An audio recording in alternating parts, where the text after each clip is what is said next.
خصوصاً على افضلهم وخاتم النبیین محمد الامین وعلى آلہ وصحبہ اجمعین. اما بعد فقد قال اللہ تبارک وتعالی اعوذ باللہ من الشیطان الرجیم بسم اللہ الرحمن الرحیم. وَلَقَدْ آتَيْنَا لُقْمَانَ الْحِكْمَةَ أَنِ اشْكُرْ لِلَّهِ وَمَنْ يَشْكُرْ فَإِنَّمَا يَشْكُرُ لِنَفْسِهِ وَمَنْ كَفَرَ فَإِنَّ اللَّهَ غَنِيٌّ حَمِيدٌ. وَإِذْ قَالَ لُقْمَانُ لِابْنِهِ وَهُوَ يَعِظُهُ يَا بُنَيَّ لَا تُشْرِكْ بِاللَّهِ إِنَّ الشِّرْكَ لَظُلْمٌ عَظِيمٌ إِلَى قَوْلِهِ يَا بُنَيَّ أَقِمِ الصَّلَاةَ وَأْمُرْ بِالْمَعْرُوفِ وَانْهَ عَنِ الْمُنْكَرِ وَاصْبِرْ عَلَى مَا أَصَابَكَ إِنَّ ذَلِكَ مِنْ عَزْمِ الْأُمُورِ.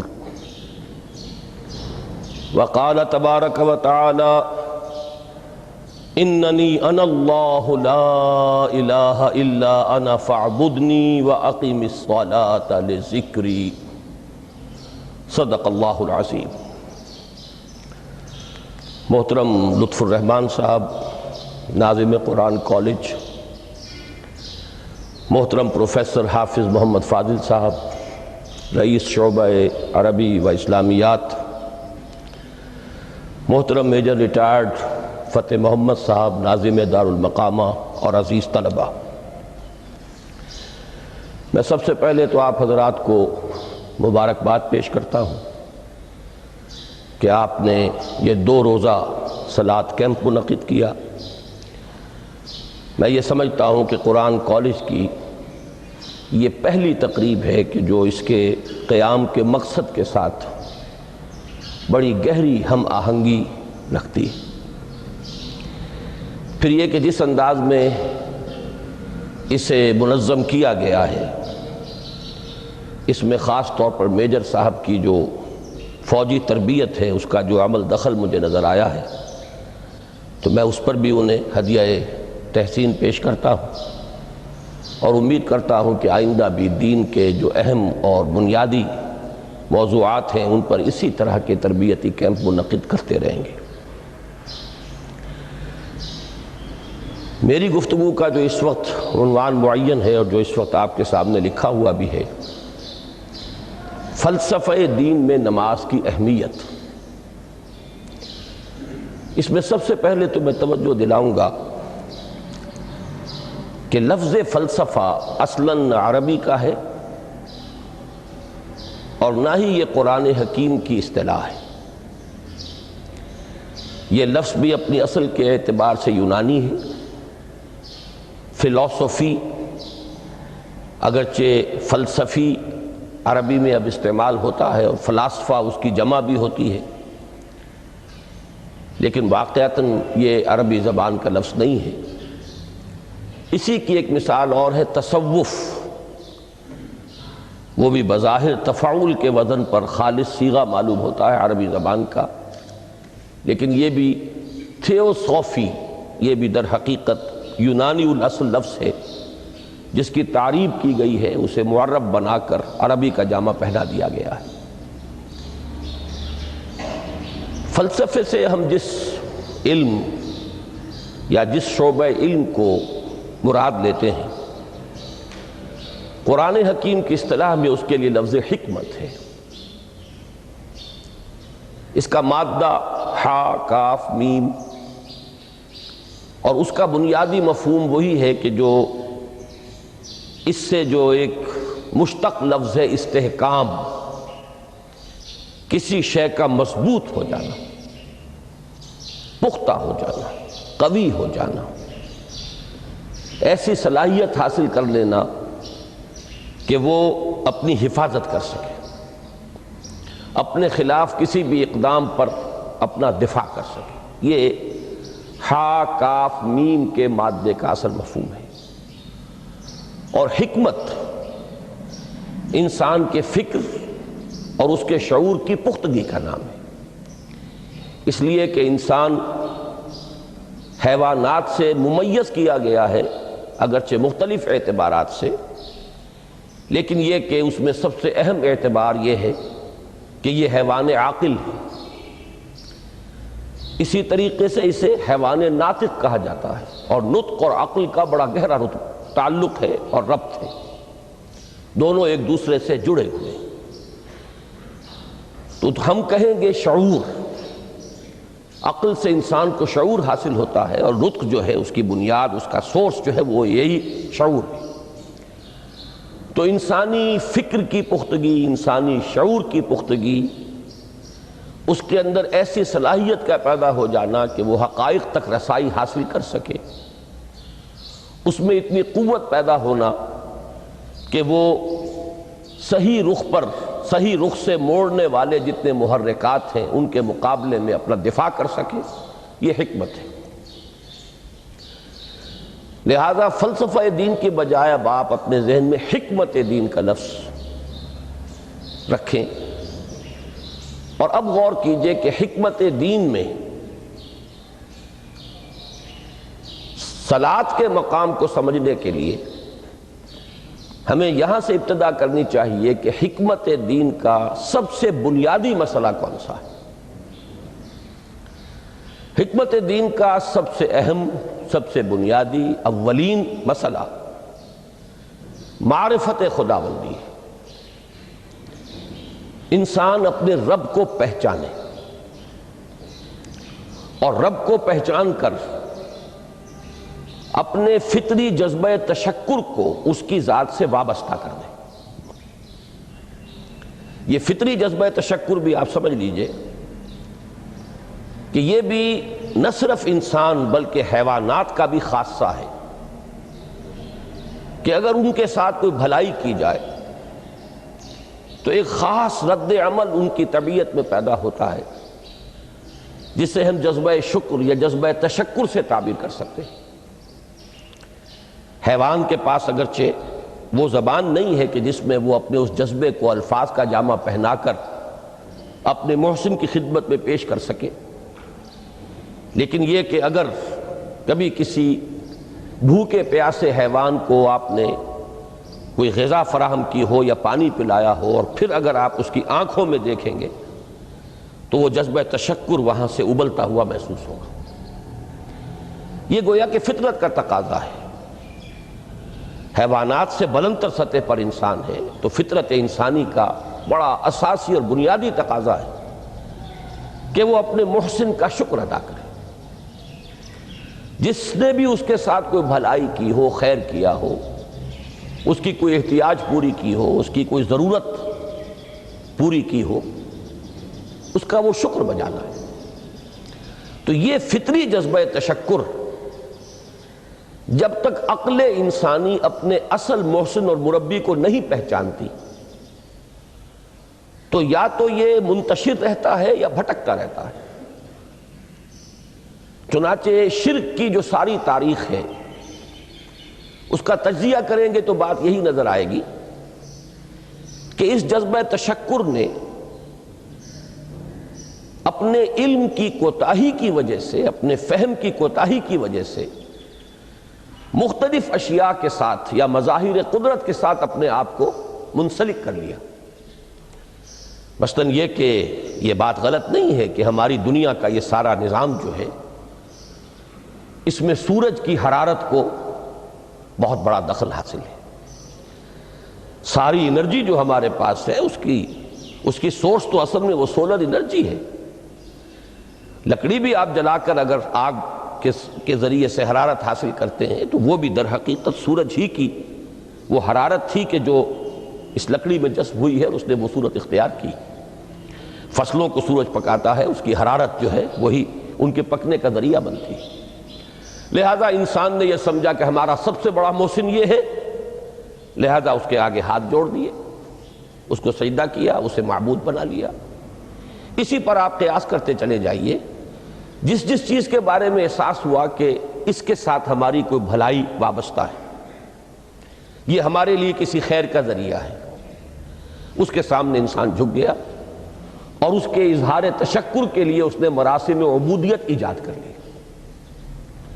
تو عقل انسانی کی اصل معراج یہ ہے کہ وہ اپنے اصل مربی کو پہچان لے، اپنے اصل رب کی معرفت حاصل ہو جائے کہ یہ تمام مظاہر فطرت، مظاہر قدرت، اگرچہ یہ سب ہیں اس دنیا میں، اس کے نظام کو مختلف پہلوؤں سے ان کے ساتھ وابستہ کیا گیا ہے، لیکن یہ سب خود کسی اور کی ربوبیت کے مظہر ہے۔ کوئی اور ہے جو ان سب کا خالق ہے، کوئی اور ہے کہ جس نے ان کے لیے یہ سارا نظام بنایا ہے۔ تو ایک ہی چھلانگ میں انسان پھر وہاں پہنچتا ہے اور اپنے اصل رب اور مربی کو پہچان کر اب اپنے پورے جذبہ تشکر کو اس کی ذات کے ساتھ منسلک کر دیتا ہے۔ یہ میں نے خلاصہ عرض کیا آپ کے سامنے سورہ لقمان کے دوسرے رکوع کی اس پہلی آیت کا، جس میں اللہ تعالیٰ نے حضرت لقمان کے حوالے سے حکمت اور حکمت کا جو منطقی اور لازمی نتیجہ ہے، دونوں چیزوں کو بیان کر دیا۔ وَلَقَدْ آتَيْنَا لُقْمَانَ الْحِكْمَةَ أَنِ اشْكُرْ لِلَّهِ، ہم نے لقمان کو حکمت عطا کی کہ کر شکر اللہ کا۔ فطرت سلیمہ کا تقاضا شکر، محسن کے لیے، مربی کے لیے، اور عقل کی معراج اپنے اصل محسن اور مربی کو پہچان لینا، اسی کا نام حکمت ہے۔ حکمت عقل صحیح اور فطرت سلیمہ کے امتزاج سے وجود میں آتی ہے، جس کا نتیجہ شکر رب ہے یا معرفت رب۔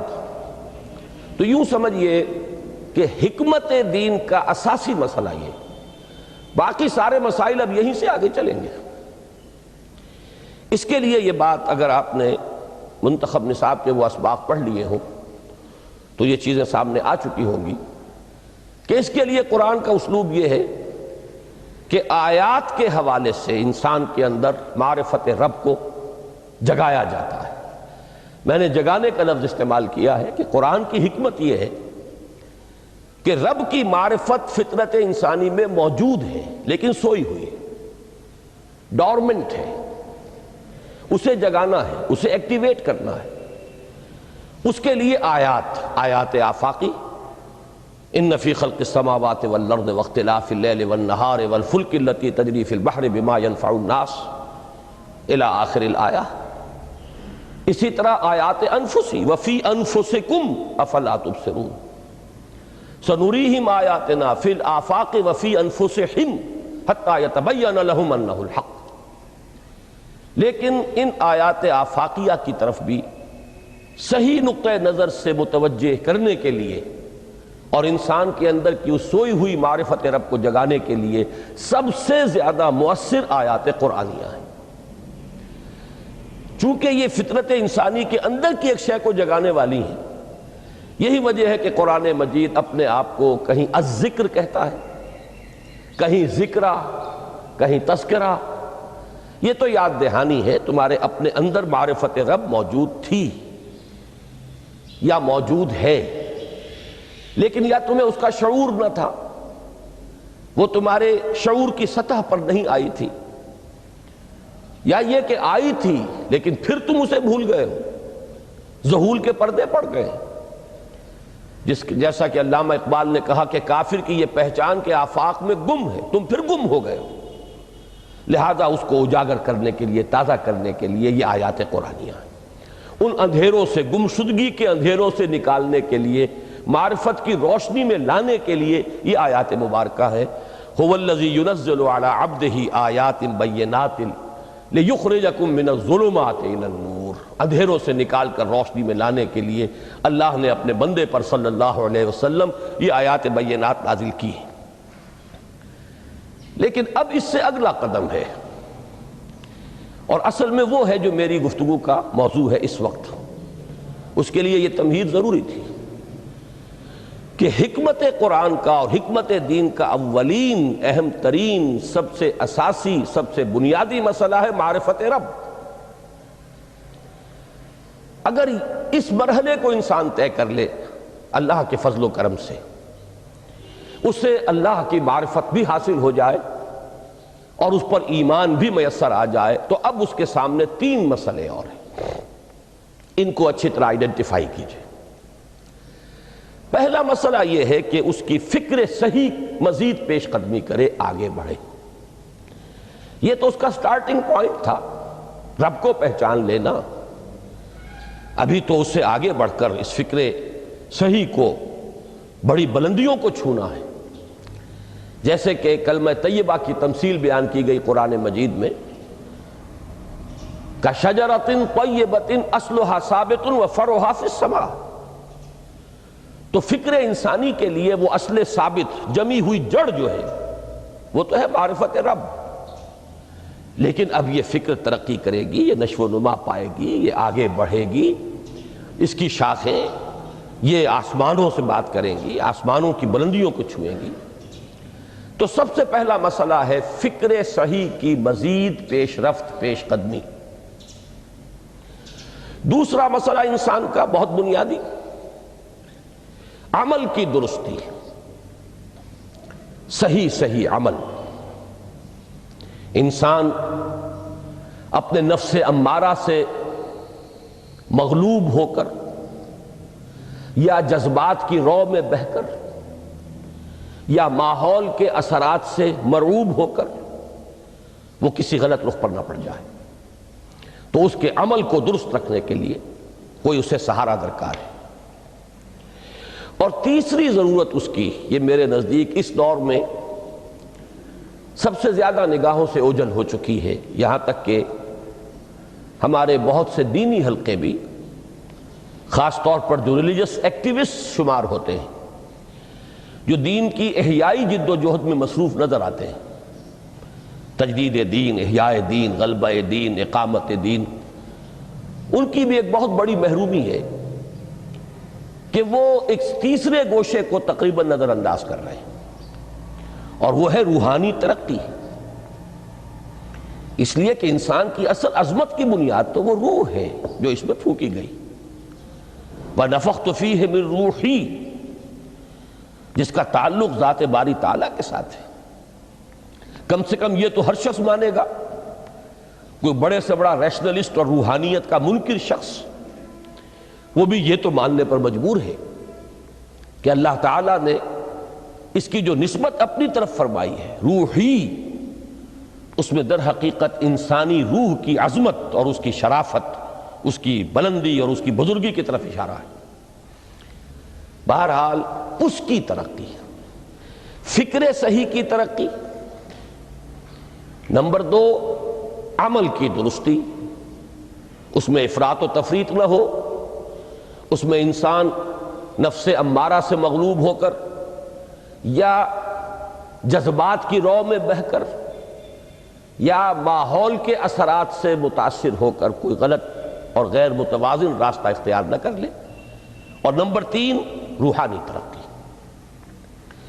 اب ان میں سے پہلی چیز کو لیجئے، فکر صحیح کے مزید ارتقاء اور اس کی مزید پیش قدمی کے لیے قرآن حکیم نے بھی سورہ آل عمران کے آخری رکوع میں ذکر کو سب سے پہلے اور سب سے اہم عامل کی حیثیت سے شمار کیا ہے۔ چنانچہ اس کی پہلی آیت جو ہے سورہ آل عمران کے آخری رکوع کی، اس میں تو وہی مضمون جو میں بیان کر چکا وہ آیا ہے، ان فی خلق السماوات والارض واختلاف اللیل والنہار لآیات لأولی الالباب۔ یقیناً آسمان اور زمین کی تخلیق میں اور دن اور رات کے الٹ پھیر میں نشانیاں ہیں ہوش مندوں کے لیے۔ ان کے ذریعے سے انسانی شعور کے اندر وہ معرفت رب اجاگر ہوگی۔ وہ پہلا مرحلہ اب اس نے طے کر لیا، وہ ڈورمنٹ معرفت اب ایکٹیویٹ ہو گئی۔ اب مزید فکر کا مرحلہ ہے جو اگلی آیت میں آیا ہے، الذین یذکرون اللہ قیاما وقعودا وعلی جنوبہم ویتفکرون فی خلق السماوات والارض ربنا ما خلقت ھذا باطلا سبحانک فقنا عذاب النار۔ یعنی تفکر جو ہے، ویتفکرون فی خلق السماوات والارض، وہ تفکر کرتے ہیں، غور و فکر کرتے ہیں آسمان اور زمین کی تخلیق میں، لیکن اس تفکر کے ساتھ لازماً ذکر اور ذکر مدام، ذکر بھی وہ کہ جو مستقل ہو، ہر حالت میں ہو۔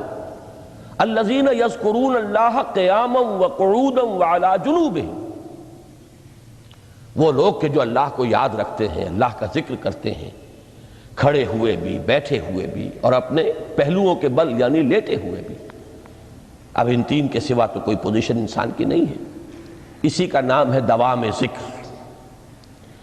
اور اس کے ساتھ اگر وہ تفکر کرتے ہیں تو ان کا فکر اگلی منزل تک پہنچتا ہے۔ میں اس پر زیادہ بحث اس وقت نہیں کروں گا، اس وقت میں نے چونکہ وہ تین باتیں بیان کی تھی، میں درجہ بدرجہ چاہتا ہوں کہ آگے بڑھوں اور ایک حد سے زیادہ کسی بھی مسئلے میں تجاوز نہ کروں۔ یہ جو بات سورہ آل عمران کی آخری رکوع کی اس دوسری آیت میں آئی ہے، اسی کو مولانا روم نے بیان کیا ہے بہت ہی سادہ لیکن بڑے پرمغز شعر میں۔ این قدر گفتیم باقی فکر کن، فکر اگر جامد بوت رو ذکر کن۔ اس قدر تو ہم نے تمہیں بتا دیا، سمجھا دیا، یہ بات تو آ گئی تمہارے عقل میں، اب جاؤ خود غور کرو، مزید آگے پیش قدمی کرو۔ این قدر گفتیم باقی فکر کن، فکر اگر جامد بوت رو ذکر کن۔ فکر میں جمود آ جائے، فکر سست پڑ جائے تو جاؤ پھر ذکر کرو۔ تو یہ ذکر اور فکر گویا کہ گاڑی کے دو پہیے ہیں کہ جن سے فکر انسانی صحیح رخ پر آگے بڑھے گا۔ اگر یہ ذکر ساتھ نہیں رہے گا تو فکر انسانی کج ہو جائے گا۔ تا ثریا می رود دیوار کج، پھر وہ فکر جو ہے وہ بلندی کو کتنے ہی پہنچ جائے لیکن وہ ٹیڑھی بلندی ہوگی، وہ صراط مستقیم پر پیش قدمی کرنے والا فکر نہیں ہوگا۔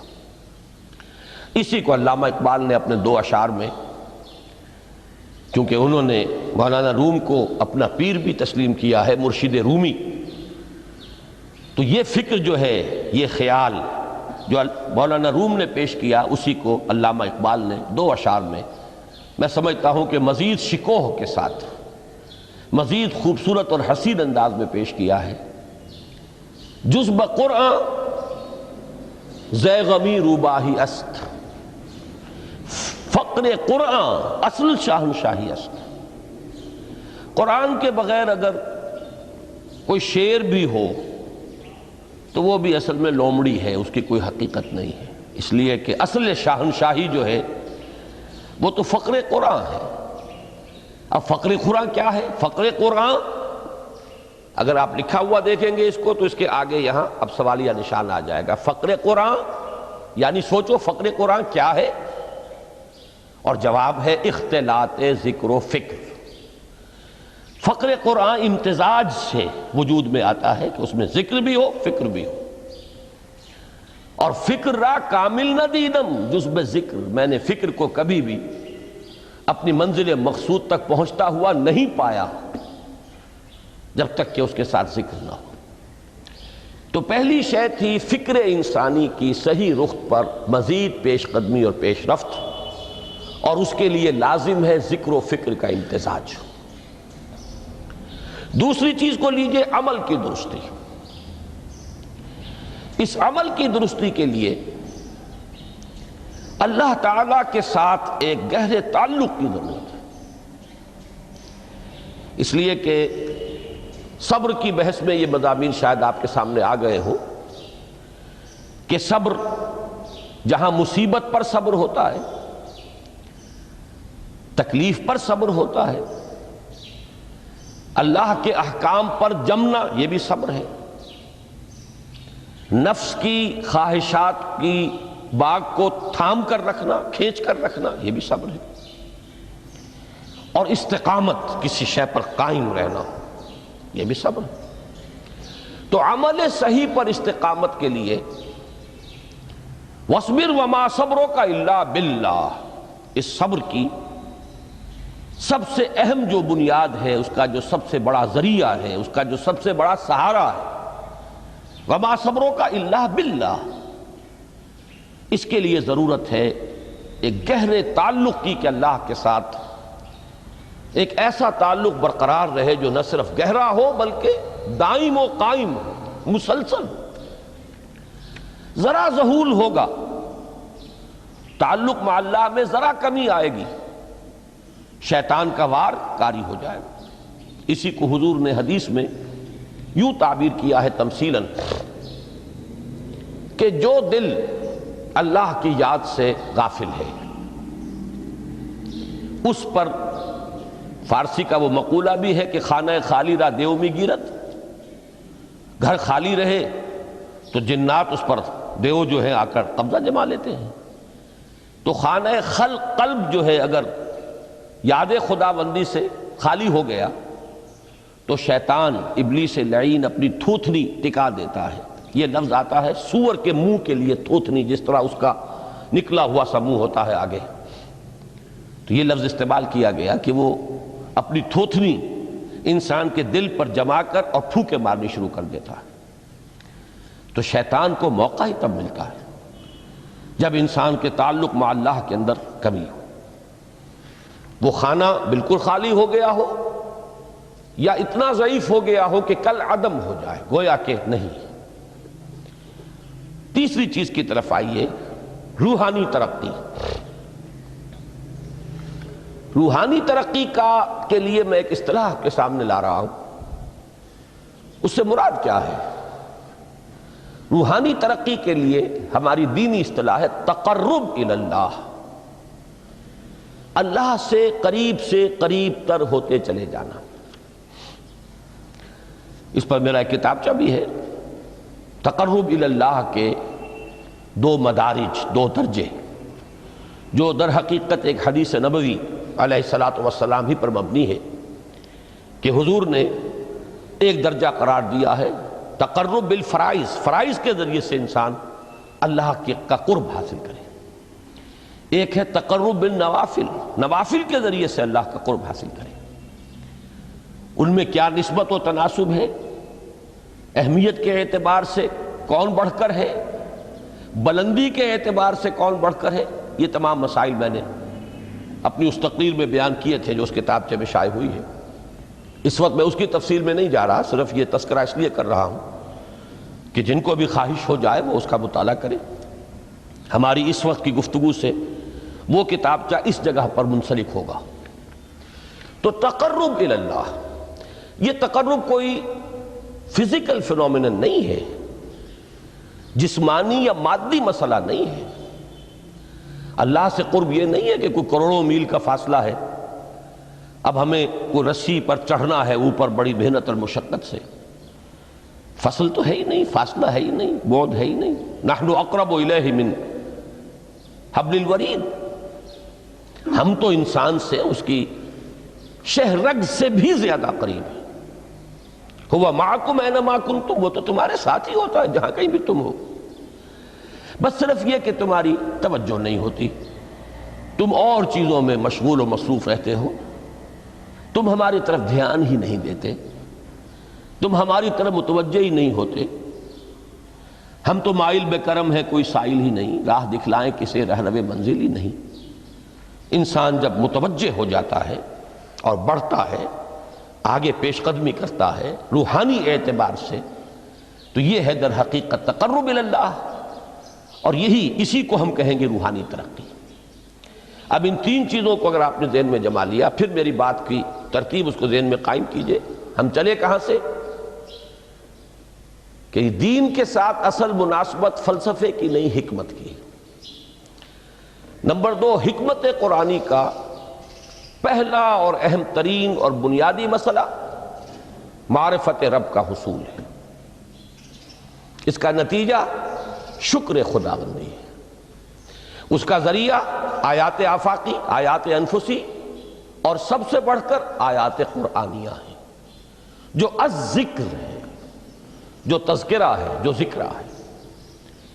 لیکن اس پہلے مرحلے کو اگر کوئی انسان بفضل ہی تعالی، اللہ کے فضل و کرم سے طے کر لے، اب اس کے سامنے تین مسئلے، فکر کی مزید پیش رفت، مزید پیش قدمی صحیح رخ پر، اس کے لیے ذکر اور فکر دونوں کا امتزاج لازمی ہے۔ فقر قرآن اختلاط ذکر و فکر، الذین یذکرون اللہ قیاما وقعودا وعلی جنوبہم ویتفکرون فی خلق السماوات والارض۔ دوسری شے عمل کا درست رہنا، نہ افراط و تفریط ہو، عدم توازن ہو، نہ انسان نفس سے مغلوب ہو جائے، نہ انسان جذبات کی رو میں اندھا ہو جائے، نہ انسان ماحول سے مرعوب ہو کر متاثر ہو جائے، صحیح رخ پر اس کا عمل۔ نمبر 3 روحانی ترقی، جو اصل حاصل ہے، جو اصل مقصود ہے۔ نمبر 2 چیز کے لیے تعلق مع اللہ ضروری، نمبر 3 کے لیے تقرب الی اللہ ضروری۔ اب غور کیجئے، ان تینوں چیزوں کا بڑا گہرا تعلق ہے نماز کے ساتھ۔ ان تینوں کے لیے ستون کی حیثیت نماز کو ہے، لہذا ایمان کے بعد یا معرفت رب کے بعد حکمت دین کا اہم ترین مسئلہ نماز، صلاۃ۔ اس لیے کہ ایک طرف یہ انسان کو اللہ کے ساتھ ایک گہرے تعلق کا ذریعہ فراہم کرتی ہے، اپنے تمام مصروفیات میں سے، ان مشغولیتوں میں جن میں گم ہونے کا خدشہ ہوتا ہے، نکلو۔ 24 گھنٹے کے معمولات میں سے کم 5 مرتبہ تو لازماً نکلو، اور اپنے آپ کو ذرا، اپنے حواس کو بھی، اپنی باطنی کیفیات کو بھی ذرا تازہ کرو۔ اگر کوئی گندگی، نجاست، کسی طرح کی ناپاکی کا کوئی معاملہ ہے، طہارت حاصل کرو۔ طہارت سے تمہارے اندر روح کو بھی بالیدگی ہوگی، تمہارے حواس بھی تازہ ہوں گے، تم گویا کہ بحیثیت کل تمہاری ہستی چاق و چوبند ہو جائے گی۔ وہ کسل، وہ سستیاں، وہ جو ایک کثافتیں ہوتی ہیں، ان سب سے نجات حاصل کرو، اور اب اپنے رب کے حضور میں کھڑے ہو جاؤ، اس کے ساتھ اپنا عہد بھی تازہ کرو، اس کی اہم صفات کو بھی اپنے ذہن میں پھر مستحضر کرو۔ یہی وجہ ہے، دیکھیے میں نے جو آیات آپ کو شروع میں سنائی تھی، سورہ لقمان کی 2 آیتیں، پہلی آیت میں اس کا ترجمہ کر چکا، دوسری آیت وَلَقَدْ وَإِذْ قَالَ لُقْمَانُ لِابْنِهِ وَهُوَ يَعِظُهُ يَا بُنَيَّ لَا تُشْرِكْ بِاللَّهِ إِنَّ الشِّرْكَ لَظُلْمٌ عَظِيمٌ۔ اس کے بعد درمیان میں کچھ مضمون آ کر پھر وہ آیہ مبارکہ آئی، یا بنی اقم الصلاۃ وامر بالمعروف وانہ عن المنکر واصبر علی ما اصابک۔ گویا کہ اہم ترین چیز، بنیادی ترین چیز، اللہ کو محض پہچان لینا کافی نہیں ہے، یاد رکھنا ضروری ہے۔ اللہ یاد رہے گا تو فکر صحیح آگے بڑھے گا، اللہ یاد رہے گا اور اس کے ساتھ ایک گہرا تعلق جو ہے برقرار رہے گا تو عمل درست رہے گا۔ بالکل یہی بات سورہ طٰہٰ میں جو پہلی وحی حضرت موسیٰ علیہ السلام پر ہوئی، اور پہلا مخاطبہ ہے، چونکہ حضرت موسیٰ کو یہ انبیاء کرام کے مقدس گروہ میں ایک امتیازی حیثیت حاصل ہے کہ ان سے براہ راست گفتگو ہوئی ہے، اگرچہ صرف ایک پردہ تھا، اوٹ من ورائے حجاب گفتگو ہوئی ہے، لیکن یہ کہ کوئی فرشتے کا درمیانی جو ہے وہ لنک نہیں تھا، براہ راست اللہ تعالیٰ نے حضرت موسیٰ علیہ السلام سے کلام فرمایا۔ کلم اللہ موسیٰ تکلیما، موسیٰ سے تو اللہ نے کلام فرمایا جیسے کہ کلام کیا جاتا ہے۔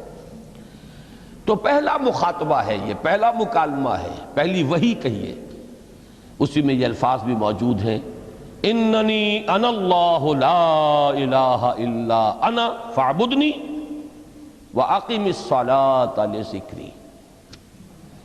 یہ گویا کہ حکمت قرآنی کا ایک بہت بڑا خزانہ ہے یہ آیت مبارکہ، کہ خود حضرت موسیٰ علیہ السلام کو جو ہدایت دی جا رہی ہے، میں ہوں، میں اللہ، اننی انا اللہ لا الہ الا انا، میرے سوا کوئی معبود نہیں، فاعبدنی، بس میری بندگی، میری عبادت، میری پرستش، میری محبت، اس کو اختیار کرو۔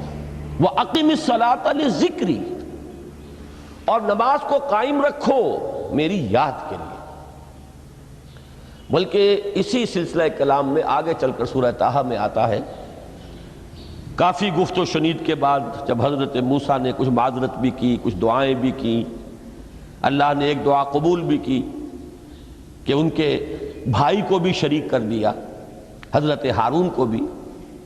اس کے بعد پھر جب فرمایا کہ اب جاؤ فرعون کی طرف، تو اس میں فرمایا وَلَا تَنِيَا فِي ذِكْرِي، اور دیکھنا یہ جو عظیم مشن تمہارے کندھے پر آ گیا ہے، بڑا بھاری اور کٹھن ایک فرض ہے جو تم پر عائد ہو گیا ہے، اس کے لیے سب سے بڑی تمہارے پاس جو قوت کا ذریعہ ہے وہ نماز ہے۔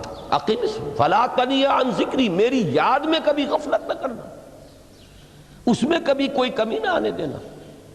جیسا کہ میں نے عرض کیا تھا کہ جیسے ہی وہ تعلق جو ہے کمزور پڑتا ہے یا منقطع ہو جائے معاذ اللہ، تو پھر انسان گویا کہ شیطان کے لیے ایک لقمہ تر بن جاتا ہے۔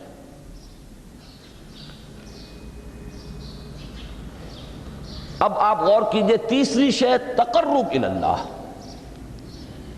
اس کے حوالے سے بھی جو فرائض اور نوافل کی بات ہے اس کو اس وقت ذہن سے نکال کر یہ سمجھیے کہ اس میں نماز کا کیا مقام ہے، اس لیے کہ نماز فرض بھی ہے، نماز نفل بھی ہے، وہ تو ان دونوں میں شریک ہو جائے گی۔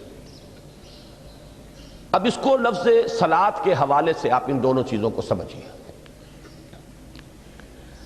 صاد لام واو یا یہ چونکہ حروف علت ایک دوسرے سے بدلتے رہتے ہیں، یہ جو مادہ ہے اس کی جو خالص لغوی اصل ہے، جو خالص عربی زبان میں اس کا بنیادی مفہوم ہے، وہ آگ جلانا یا آگ تاپنا یا آگ سینکنا، حرارت حاصل کرنا۔ لہذا بار بار آتا ہے جہنم کے ذکر میں اصلوہا، اب جلو اس میں، تاپو اس کو، یہ سینکے گی تمہیں۔ بلکہ تفتلون کا لفظ آیا ہے حضرت موسیٰ کے کلام میں، جب وہ گئے تھے کوہ طور پر، جب پہنچ گئے تو تھے آگ تک کی تلاش میں، لعلکم تفتلون، تو اپنے اہل خانہ سے یہی کہا تھا کہ مجھے کہیں وہ روشنی نظر آ رہی ہے، غالباً کوئی وہاں سے آگ مل سکے گی، ورنہ یہ کہ کوئی رہنمائی کو رستہ مجھے مل سکے گا، میں وہ آگ لے آؤں گا، کوئی چنگاری وہاں سے لے آؤں، لعلکم تفتلون، تاکہ تم، اب یہ اصطلاح در حقیقت باب افتعال ہے، اور یہ تے یہاں پر توئے کی شکل اختیار کر گئی، تا نے توبن کی صورت اختیار کی صاد کی وجہ سے۔ بہرحال اس کا سب سے بنیادی مفہوم جو ہے وہ ہے تاپنا، سکائی حاصل کرنا، حرارت۔ اس کے حوالے سے سمجھ لیجئے کہ سب سے بنیادی تعلق اس کا جو ہے وہ روح کے ساتھ ہے۔ روح میں محبت خداوندی کی آگ اگر ٹھنڈی پڑ گئی ہو، اگر محبت خداوندی کی حرارت میں کمی ہو رہی ہو، تو اس کو اثر نو، جس کو کہ میں آج سوچ رہا تھا تو ایک لفظ ذہن میں آیا کہ جیسے بیٹری اس کو ریچارج کیا جاتا ہے، اسی طریقے سے روح کے اندر محبت خداوندی کی اس حرارت کو اثر نو تازہ کرنا، یہ ہے در حقیقت نماز کا اصل مقصد۔ اس لیے کہ اس لفظ کا بنیادی مفہوم، اصل لغوی مفہوم تو یہ، اگرچہ اس کا سب سے زیادہ کثرت سے جو استعمال ہوتا ہے، اور لفظ صلاۃ جس سے در حقیقت جس تصور پر مبنی ہے وہ ہے اقدام، کسی کی طرف متوجہ ہونا اور پھر دعا۔ صلاۃ کا سب سے قریبی مفہوم لفظی جب بیان کیا جائے گا، اس سے مراد، اس کے معنی، تو دعا اس میں اہم ترین ہے۔ کسی کی طرف توجہ کرنا، مناجات کرنا، گفتگو کرنا، مخاطبہ، مکالمہ، دعا، یہ در حقیقت صلاۃ کا سب سے بڑا اصطلاحی مفہوم ہے۔ لیکن جو اس کا مادہ ہے، صاد لام واو یا صاد لام یا، اس کا اصل مفہوم جو ہے وہ تاپنا، حرارت حاصل کرنا۔ تو ان دونوں کے حوالے سے عرض کر رہا ہوں، وہ تاپنا اور حرارت حاصل کرنا وہ ہے روح کے اعتبار سے۔ وہ جو کہا اقبال نے کہ مجھے عشق کی آگ اندھیر ہے، مسلمان نہیں راہ کا ڈھیر۔ یہ عشق کی آگ جب بجھ جاتی ہے در حقیقت یہی تو انسان کی روحانی موت ہے۔ جب یہ نہ رہے تو چاہے منطق میں بہت انسان ماہر ہو۔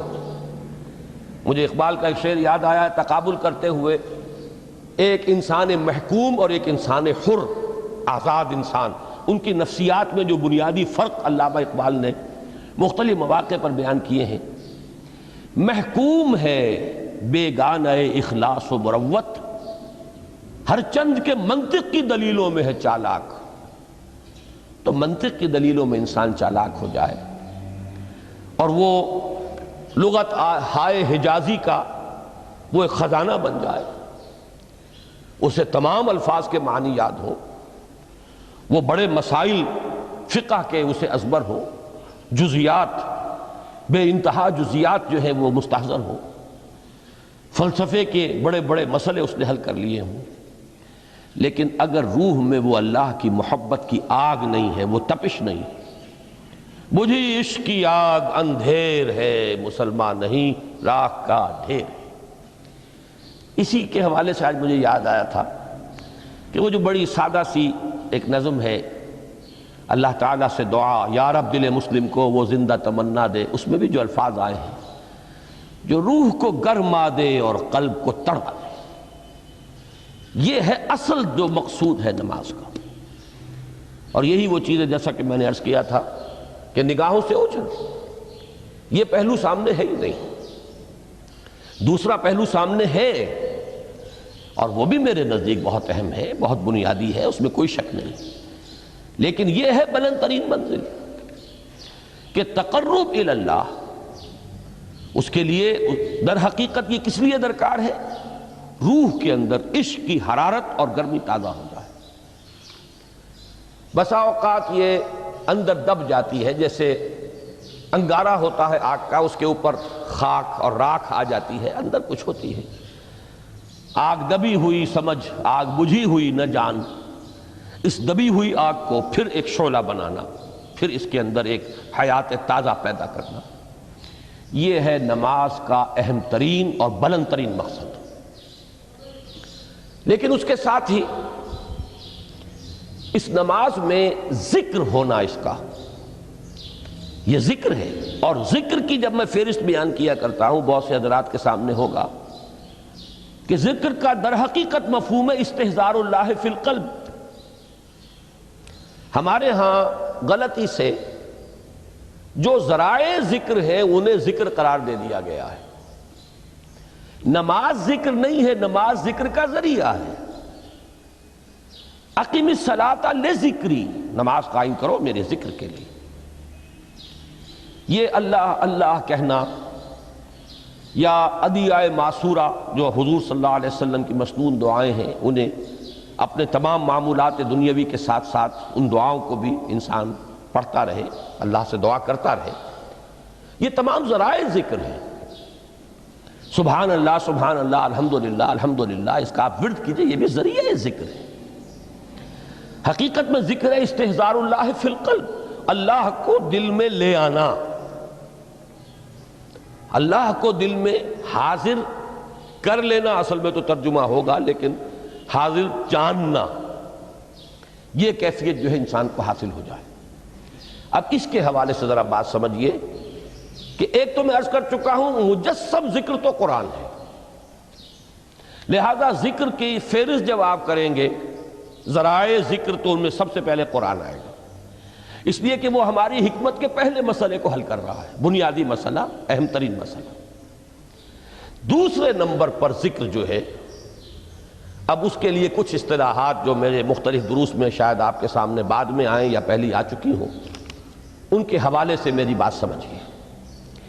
ایک ذکر غیابی ہے، تھرڈ پرسن میں، صیغہ غائب میں اللہ کی یاد کرنا، اللہ اکبر اللہ اکبر اللہ اکبر۔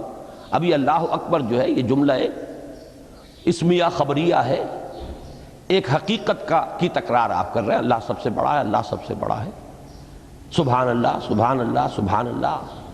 یہ در حقیقت ذکر غیابی ہے کہ آپ اس میں مخاطب نہیں ہے اللہ سے، ایک ذکر خطابی کہیں یا ذکر حضوری کہیں، جس میں مکالمہ ہوتا ہے، جس میں گفتگو ہوتی ہے۔ تو نماز در حقیقت ذکر حضوری اور ذکر خطابی کی بلند ترین شکل ہے۔ اس لیے میں نے عرض کیا تھا کہ نماز کے لفظ یا صلاۃ کے لفظ یہ اصطلاحی معنی جو اکثر و بیشتر کیے جاتے ہیں وہ ہے دعا، اور دعا میں ہوتا کیا ہے؟ مکالمہ ہے، مخاطب، اے اللہ، اے میرے رب، اے پروردگار۔ پھر یہ کہ اس میں اقدام اور کسی کی طرف متوجہ ہونا، یہی وجہ ہے کہ افتتاح صلاۃ، نماز کو شروع کرنے کے لیے ایک تو وہ الفاظ جو قرآن مجید میں آئے ہیں، انی وجہت وجہی للذی فطر السماوات والارض حنیفا وما انا من المشرکین، یہ ہے توجہ کا ارتکاز، بشرطے کہ یہ صرف الفاظ ہی نہ نکل رہے ہوں، واقعتاً یہ تعبیر ہو اس وقت کی انسان کی نفسیاتی کیفیت کی، کہ شعوری طور پر وہ فیصلہ کرتا ہے کہ اب میں منقطع ہو رہا ہوں، ہر چہار طرف سے اپنی توجہ کو ہٹا کر، ہر مسئلے سے اپنے آپ کو خالی و ذہن کر کے، یعنی ظاہری اور باطنی دونوں اعتبار سے میں اپنی توجہ کا ارتکاز کر رہا ہوں اس ذات کی طرف جس نے آسمانوں اور زمین کو پیدا کیا، اور بالکل یکسو ہو کر رہا ہوں۔ انی وجہت وجہی للذی فطر السماوات والارض حنیفا وما انا من المشرکین۔ اور دوسری وہ جو دعا جس سے ہم افتتاح کرتے ہیں اپنی نماز کا، دیکھیں اس میں خطاب کا کس قدر اہتمام ہے۔ وہاں سبحان اللہ نہیں ہے، سبحانک اللہم، پاک ہے تو اے رب ہمارے، وبحمدک وتبارک اسمک وتعالی جدک۔ اب آپ غور کر رہے ہیں، یہ ہے تخاطب، براہ راست مخاطب ہونا۔ یہ گویا کہ لب لباب میں آپ کے سامنے عرض کر رہا ہوں علامہ اقبال کے خطبے کا، دی میننگ آف پریئر ان اسلام۔ خطبات جو ہیں ان کے مشہور، ان میں غالباً یہ تیسرا یا چوتھا لیکچر ہے کہ اس میں تصور یہ دیا گیا ہے کہ دو ہی انائیں ہیں، ایک انائے کبیر اننی انا اللہ لا الہ الا انا، یہ وہ انائے کبیر ہے، انائے مطلق ہے، میں، بہت بڑی میں، جس کو کہ علامہ اقبال نے کہا دی بگ آئی ایم۔ یہ بگ آئی ایم جو ہے وہ سورہ طٰہٰ کی اس آیت میں ہے، اور میرے علم کی حد تک کوئی اور مقام نہیں ہے جس میں اس قدر جلال ہو۔ اللہ نے اس طور سے اپنی انانیت کبریٰ اور انانیت مطلقہ کا اظہار اس بلند آہنگ کے ساتھ کیا ہو، اننی انا اللہ لا الہ الا انا۔ وہ انائے کبیر اور یہ انائے صغیر، یہ انائے محدود، یہ چھوٹی سی ایک انا ہے، میں، یہ میں ہوں۔ آپ جب کہتے ہیں میں، بڑی محدود سی ایک انا، دی فائنائٹ ایگو، انائے محدود اور انفائنائٹ ایگو۔ اور صلاۃ اصل میں کیا ہے؟ اس چھوٹی انا کا بڑی انا کے سامنے آ کر، روبرو ہو کر، وہ جو کبھی ٹیلی ویژن کا ایک پروگرام ہوا کرتا تھا، روبرو ہو کر خطاب۔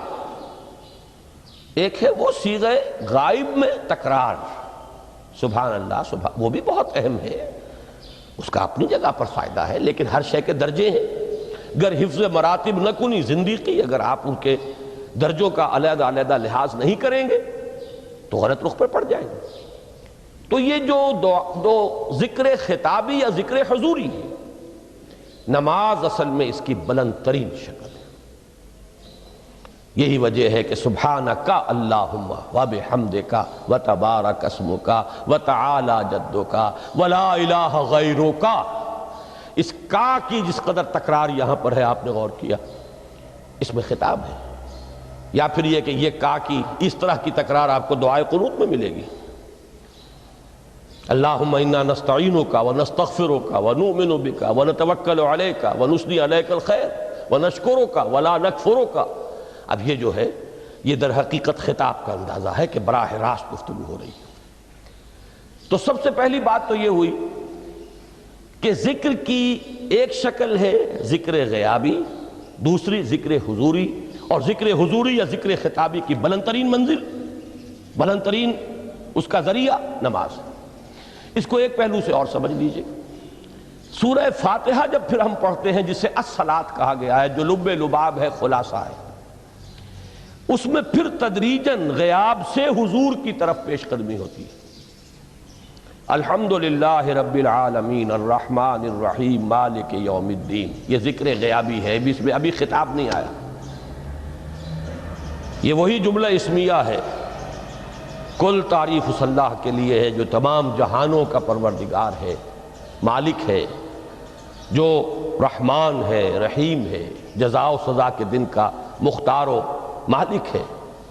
اب یہ غیاب سے حضور کی طرف، ایاک نعبد و ایاک نستعین اہدنا الصراط المستقیم، یہ ہے وہ۔ اب پہلے ایک معاہدہ ہے، ایک اقرار ہے، اعتراف ہے، وعدہ ہے، اور پھر دعا ہے، استدعا ہے۔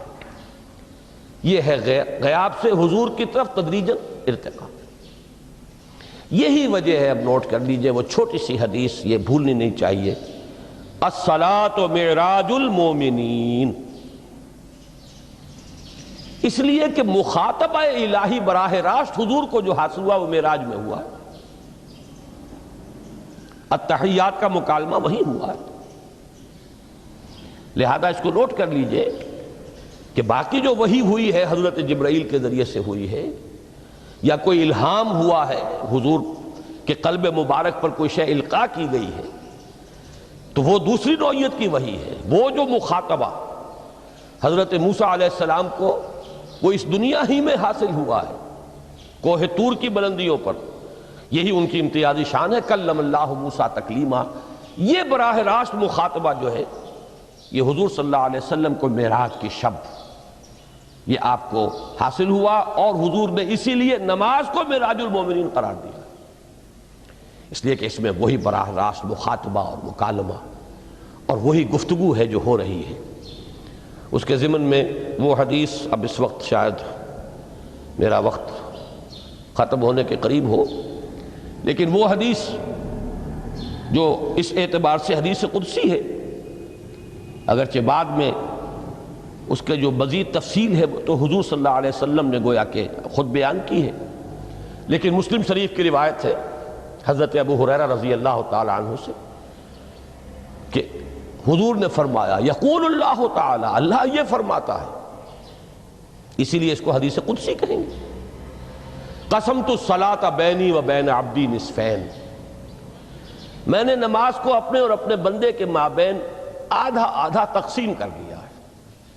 اب یہاں تک تو جملہ ہے اللہ کا، یہ ہے حدیث قدسی۔ اب آگے جو ہے نریشن اس کی جو ہے حضور صلی اللہ علیہ وسلم کی جانب سے ہے، یعنی خبر دے رہے ہیں وہ اللہ کی طرف سے ہی۔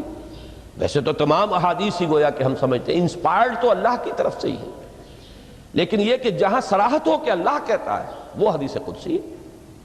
تو یقول اللہ تعالی قسمت الصلاۃ بینی و بین عبدی نصفین، یہاں تک تو حدیث قدسی ہے۔ اب دوسری عام حدیث ہے، اذا قال العبد الحمد للہ رب العالمین یقول اللہ تعالی حمدنی عبدی، جب بندہ کہتا ہے الحمدللہ رب العالمین، پروردگار کہتا ہے میرے بندے نے میری حمد کی۔ جب بندہ کہتا ہے الرحمن الرحیم، پروردگار فرماتا ہے اثنا علی عبدی، میرے بندے نے میری ثنا کی، بڑی تعریف کی۔ جب بندہ کہتا ہے مالک یوم الدین، اللہ فرماتا ہے مجدنی عبدی، میرے بندے نے میری بڑی بزرگی بیان کی ہے، تمجید کی ہے۔ پھر جب بندہ کہتا ہے ایاک نعبد و ایاک نستعین، اللہ فرماتا ہے ھذا ما بینی و بین عبدی ولعبدی ما سأل، یہ ہے میرے اور میرے بندے کے درمیان۔ یہ تو معاہدہ ہے نا، معاہدے میں تو دو فریق جکڑے جاتے ہیں، بند جاتے ہیں، یہ میرے اور میرے بندے کے درمیان ہے، اور میرے بندے نے جو طلب کیا میں نے دیا، اس لیے کہ اس میں طلب بھی تو ہے، ایاک نستعین، تیری مدد چاہتے ہیں، یہ طلب ہے، اسی کی شرح ہے جو اب آخری تین آیتیں ہیں، پروردگار ہم تیری مدد چاہتے ہیں، پروردگار ہم تیری ہی بندگی کرتے ہیں اور کریں گے، اور تیری ہی مدد چاہتے ہیں، چاہیں گے۔ اگر حال میں اس کا ترجمہ کریں گے زمانہ حال کے اعتبار سے، اس لیے کہ فعل مضارع میں تو دونوں موجود ہیں، شامل ہیں، تو یہ ایک اعتراف ہے، اظہار حال ہے۔ اللہ کرے کہ وہ واقعتاً صحیح اظہار حال ہو، ہم واقعی اللہ کی بندگی کرتے ہوئے یہ کہیں کہ ایاک نعبد، ورنہ اگر ہماری اصل صورتحال سے وہ مطابقت نہ رکھتا ہو تو پھر تو ایک طرح کا جھوٹ ہو جائے گا، غلط بیانی ہو جائے گی۔ ایاک نعبد، تیری ہی بندگی کرتے ہیں، اور مستقبل میں کیجئے، کریں گے، یہ ہے عہد۔ تیری ہی مدد چاہتے ہیں، تجھی سے مدد طلب کرتے ہیں، تجھی سے مدد چاہتے رہیں گے۔ اس کے لیے فرمایا وَلِعَبْدِ مَا سَأَلَ، اور پھر اس کے بعد وہ استدعا ہے، اهدنا الصراط المستقیم صراط الذین انعمت علیہم غیر المغضوب علیہم ولا الضالین۔ اس حدیث میں اس کو ایک ہی جملے کو لیا گیا ہے، ایک ہی جملے کی حیثیت سے۔ جب بندہ یہ کہتا ہے تو اللہ فرماتا ہے ھذا لعبدی ولعبدی ما سأل، یہ خالص میرے بندے کے لیے ہے۔ اس بندے نے ایک درخواست پیش کی ہے اور میں نے گرانٹ کی، وہ اپلیکیشن، وہ ریکویسٹ گرانٹڈ ہم نے دے دی، ولعبدی ما سأل۔ یہ ہے اس کی تاثیر کا عالم، بشرطے کے معاملہ وہ شعور کے ساتھ، بشرطے کے مطابقت ہو ظاہر اور باطن کی، بشرطے کے مطابقت ہو قول اور فعل کی، تو اس کا اتنا اونچا مقام ہے کہ ایک ایک جملہ ادھر ادا ہوا، ادھر اللہ کی طرف سے ریسپانس مل رہی ہے۔ افلاک سے آتا ہے نالوں کا جواب آخر، اٹھتے ہیں حجاب آخر، کرتے ہیں خطاب آخر۔ یہ خطاب ہے، مخاطبہ ہے، مکالمہ ہے، یہ ہے اصل نماز۔ اسی لیے اسی کو کہا گیا نماز۔ البتہ اب اس سے آگے بڑھیے، ذکر کی ایک اور شکل بھی ہے، اور وہ ذکر عملی ہے۔ ایک تو ہم نے کہا اللہ اکبر، اللہ بہت بڑا ہے، سب سے بڑا ہے۔ یہ جیسا کہ میں نے عرض کیا، ایک اعتبار سے تو ذکر غیابی ہو گیا، دوسرے یہ کہ یہ ایک فکری لسانی ذکر ہے، ہم نے کہہ دیا۔ ایک ہے اسی کے ساتھ ایک عملی ڈیمانسٹریشن، جب یہ کہتا ہوا انسان سیدھا سجدے میں گرتا ہے تو در حقیقت یہ اس اللہ اکبر کی تعمیل ہو رہی ہے۔ لہذا نماز میں جہاں ذکر غیابی بھی ہے، سورہ فاتحہ کی پہلی 3 آیات، جہاں الذکر کا حصہ بھی ہے، کچھ نہ کچھ قرآن آپ پڑھیں گے اس میں، پھر یہ کہ ذکر حضوری اور ذکر خطابی بھی ہے کہ آپ نے اللہ سے عہد و پیمان کیا، قول و قرار کیا، استدعا کی۔ اس کے ساتھ ہی ذکر عملی بھی ہے کہ جھکنا، اللہ کی تعظیم میں انسان جھکتا ہے۔ آپ اپنے کسی بزرگ سے جب ملاقات کرتے ہیں تو جھک کر سلام کرتے ہیں، تھوڑا سا جھکنا، زیادہ جھکنے کی تو اجازت نہیں ہے، لیکن یہ کہ تھوڑا سا خم آتا ہے، یہ بھی طبیعت کی بات ہے۔ میں سمجھتا ہوں فطرت میں جیسے شکر ہے، ویسے ہی اس قدر تعظیم تو فطرت انسانی میں موجود ہے۔ آپ استاد کے سامنے آئیں گے، تھوڑا سا خم کھائیں گے، آپ اپنے کسی بڑے بزرگ رشتہ دار کے سے ملیں گے تو تھوڑا سا خم لا محالہ ہو جائے۔ یہ در حقیقت اس آپ کے فکر کی ایک عملی تعبیر، اس کا عملی مظہر ہے کہ آپ نے اس ہستی کی تعظیم کی ہے، اس کی عظمت کا اقرار اور اعتراف کیا ہے۔ یہی تعظیم ہے اللہ تعالیٰ کی کہ جس میں پہلا درجہ ہے رکوع، جھکے آپ، اللہ اکبر کہہ کر جھکے، اور اس کے بعد پھر اس کا جو آخری درجہ ہو سکتا ہے وہ سجدہ ہے، جس میں کہ انسان نے جب اپنی پیشانی زمین پر ٹکا دی تو گویا کہ اس نے اپنی انانیت سے، اگر یہ شعور کے ساتھ ہوا ہو تب میں بات کہہ رہا ہوں، تو گویا کہ اس نے اپنی انانیت سے کامل دستبرداری اختیار کر کے اور اپنے آپ کو اپنے رب کے قدموں میں ڈال دیا۔ یہی وجہ ہے کہ حضور نے اس کو تعبیر فرمایا ہے کہ جب سجدہ کرو تو یوں محسوس کرو کہ تم نے اپنا سر اپنے رب کے قدموں میں رکھ دیا۔ یہ کیفیت ہونی چاہیے۔ اور چونکہ میں نے ابھی عرض کیا کہ یہ در حقیقت انسان کی انانیت، میں، میری مرضی، میری خواہش، میری پسند، میری عقل، میری منطق، میرا چوائس، میرا اختیار، یہ سب چیزیں ہی تو در حقیقت جو ہمارے اندر ایک مضمر ہے شیطنت، اس شیطنت کا مظہر یہی تو ہے۔ جب اس کو انسان اپنے ہاتھوں اپنے رب کے قدموں میں رکھ دیتا ہے تو در حقیقت اسی لیے اس کو تعبیر کیا گیا کہ اقرب ما یکون العبد الی ربہ فی السجود، بندہ اپنے رب سے قریب ترین جو ہوتا ہے وہ سجدے میں ہوتا ہے، بشرطے کہ وہ سجدہ واقعی سجدہ ہو۔ اس میں حقیقت یہ ہے کہ اقبال کا وہ شعر بڑی صحیح تعبیر ہے، وہ سجدہ روح زمین جس سے کانپ جاتی تھی، یہ ہے اصل میں تعبیر، اسی کو آج ترستے ہیں ممبر و محراب۔ سجدوں پر سجدے اور رکعتوں کے ڈھیر لگ گئے ہوں، اور 17 رکعتیں پوری نماز عشاء کی انسان نے ادا کی ہوں گن گن کر، اور 17 رکعتوں میں آپ کو معلوم ہے 34 تو سجدے ہو ہی گئے، تو سجدوں پر سجدے اور رکعتوں کے ڈھیر، لیکن یہ کہ اگر وہ کیفیت آپ کی صحیح عکاسی نہیں کر رہی ہے آپ کے ذہن کی، آپ کی نفسیاتی کیفیت کی، آپ کی قلبی کیفیت کی، آپ کے شعور کی، تو پھر ٹھیک ہے، ثواب تو ملے گا اس نماز سے بھی، اس لیے کہ ثواب کا نہ ملنا تو ظلم ہوگا، سوائے ایک بات کہ اس میں اگر کوئی ریاکاری ہے، دوسروں کو دکھانے کے لیے نماز پڑھی گئی ہے، تو ریاکاری تو زیرو کے مانند ہے کہ اس سے جو شے ضرب کھاتی ہے زیرو ہو جاتی ہے۔ 1 کروڑ کی تعداد عدد کو آپ زیرو سے ضرب دے زیرو ہو گئے، تو ریاکاری تو زیرو کر دینے والی شے، بلکہ زیرو ہی نہیں کرتی، وہ شرک تک پہنچا دیتی ہے۔ من صلی یرائی فقد اشرکا ومن صام یرائی فقد اشرکا ومن تصدق یرائی فقد اشرکا، جس نے دکھانے کے لیے نماز پڑھی اس نے شرک کیا، جس نے دکھانے کے لیے روزہ رکھا اس نے شرک کیا، جس نے دکھانے کے لیے صدقہ خیرات کیا اس نے شرک کیا۔ لیکن یہ کہ اگر یہ بات نہیں ہے، اگر ریاکاری نہیں ہے، کوئی بدنیتی نہیں ہے، تو ایک شخص نے وقت نکالا ہے، اسی وقت میں وہ اپنا کوئی اور کام کر سکتا تھا، کوئی 2-4 پیسے کما سکتا تھا، کوئی اور دھندا دنیا کا جو ہے کرتا، لہذا اگر وہ نہیں ہے، ریا نہیں ہے، تب اس کا اجر تو لازم ہے، اس نے کچھ نہ کچھ ڈیووٹ کیا ہے، کچھ نہ کچھ سیکریفائس کیا ہے، کچھ نہ کچھ قربانی دی ہے۔ لیکن یہ کہ پھر وہ نماز یہ نہیں ہے، وہ سجدہ روح زمین جس سے کانپ جاتی تھی، اسی کو آج ترستے ہیں ممبر و محراب۔ وہ سجدہ واقعتاً انسان اشرف المخلوقات وہ جب اپنے اس گہرے شعور اور احساس کے ساتھ سر بسجود ہوتا ہے تو یہ ہے اقرب ما یکون العبد الی اللہ فی السجود، قریب ترین جو بندہ ہوتا ہے اللہ سے وہ سجدے کی حالت میں ہوتا ہے۔